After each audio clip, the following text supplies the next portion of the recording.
You're watching Byline Wilmington on CBS 10 WILM.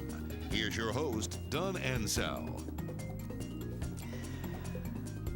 Chancellor Dr. Rosemary DePaolo, who will end her tenure at UNC Wilmington at the end of this academic year, is our guest this morning. So how important is raising money to the success of any chancellor at the UNC system?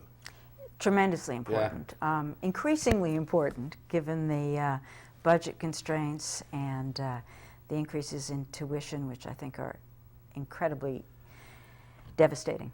And I hope that the entire state starts thinking about what those increases mean to our students and their families. And under your tenure, UNC Wilmington endowment more than doubled. How was that accomplished? Well, you know, when I first came, I came because I saw the potential to raise money for this university. If we were a public company and you saw our numbers, everyone would be investing in us. Unfortunately, the economy collapsed and it became harder, but we've raised a lot of money.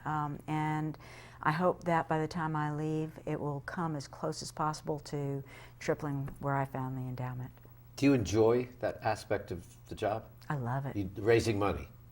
It's giving people the opportunity to give back and to contribute. And that's always where, you know, what happens when someone gives us a big gift. That's what they talk about. Now, let me step back a little bit and make sure I heard you right. Did you say that UNCW was third in SAT scores in the entire system? That's right. And if you think about it, this is why that's important. You know, there's so many bright kids out there, and we all know them, and they would not do well on a large campus. They're bright, they could go to Chapel Hill, they can go to State, but what they need is what we're all about. And that's that very intensive interaction with a nurturing environment where the faculty really cares about them. And so we're that option, we're that alternative, and that's exactly so the that's position. a niche that you, yes. that you see for the university. Mm-hmm. So does this all leave a pretty high bar for your successor? I hope so. And I know that, you know, what I look forward to is stepping back and watching where they take it. I think they have two choices, either to continue this work, which is what Tom Ross, President-elect Tom Ross, charged the committee with. New president of the system, right. taking over for Erskine Boss. Right. He charged them with last week, the committee. Or he could take it in a wholly new direction, but it's going to be fun to watch that person. And there, I mean, we've had funding cuts, what, two cycles now?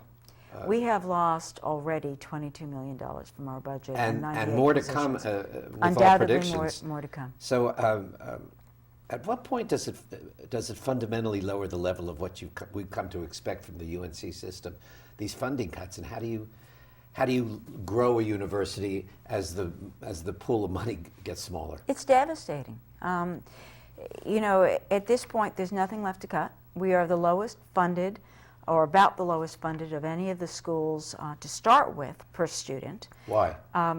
Historical reasons. Yeah. Just playing catch up all the time. Yeah. We had our largest growth when the state was only funding half, and so we've never caught up, and so we don't have the flexibility. We don't have the depth to cut anymore. It's going to be devastating. Yeah, and as state funds are cut, that puts more and more of the burden on student tuition. On families.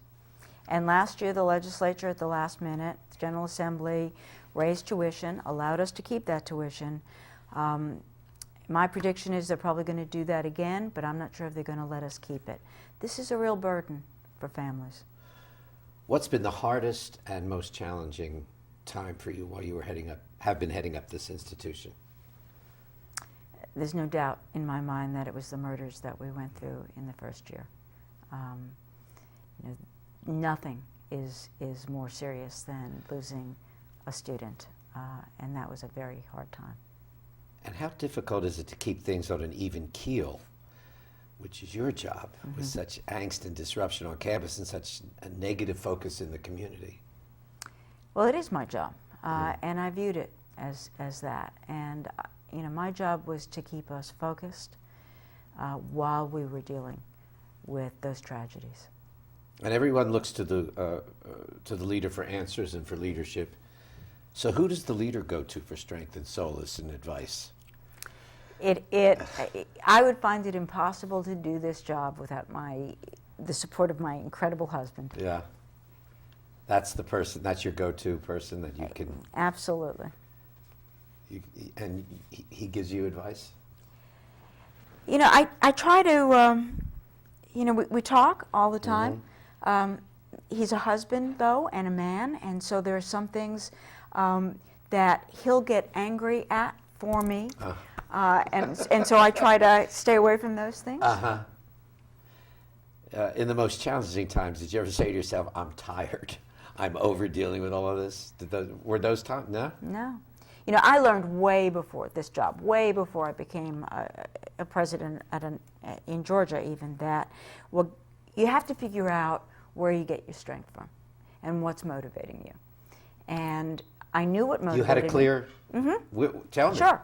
What motivates me as a first-generation student is to make sure that public education can be as good as private education, that there's not a caste system, because Don, you know, all you have to do is go back and read Thomas Jefferson and James Madison, and you realize that that's what our founders believed in, and that democracy won't work unless you have public education that creates an educated citizenry at the highest levels. And so I believe in access, I believe in quality, and that has motivated everything I do. In some ways, is it a relief to know that you'll not have this gigantic responsibility on your shoulders 24/7 after this academic year? Is it like, I mean, it's a big sure, in a way. Big weight.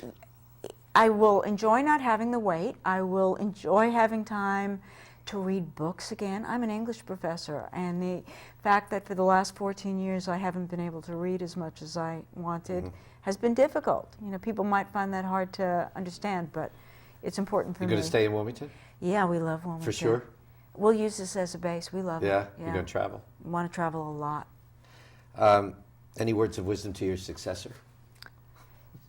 Have the same joy in our students, in our incredible faculty and staff as I've had, bleed teal, and have a blast.